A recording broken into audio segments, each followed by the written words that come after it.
really as simple as that, but the problem became quite complex when I started thinking about what it is to the built environment. So me has now changed to the built environment, and how do we get a prescription from the built environment such that we are able to make people who are living there very happy.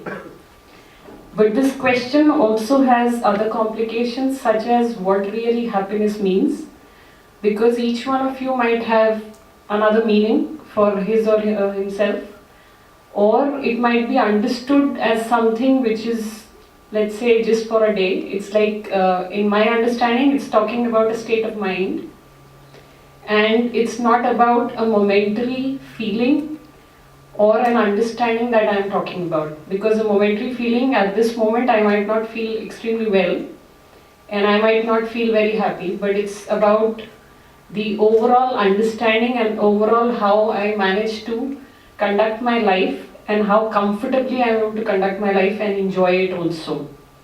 So this is a question that is really what I was supposed to answer and I wish to answer. I'm not sure if I was able to answer. But the whole story really started with this beautiful country of Bhutan, and I'm sure that everybody's either been there, read about it, or I'm talking about the connection of happiness and Bhutan. Because it's the king of Bhutan, which is, I think, in 1972, that he coined this term which they call gross national happiness.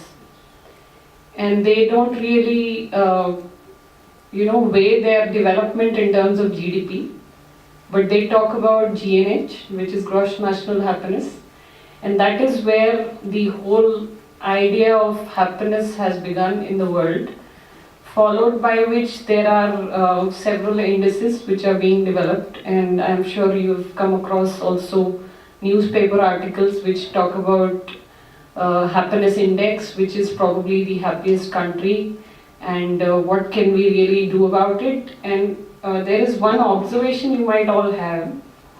They usually tell us what they are weighing. So is it about livelihood? Is it about your annual income? What all is it about? But every time you will see that there is nothing that relates to us as designers, which you see, which might be a point to weigh or to calculate the index that they come up with. So this slide here which you see, this is the domain or domains in plural rather of the GNH concept that they have in Bhutan.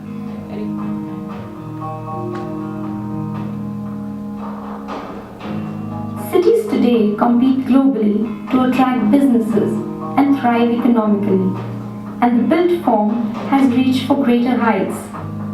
But has it really stayed grounded?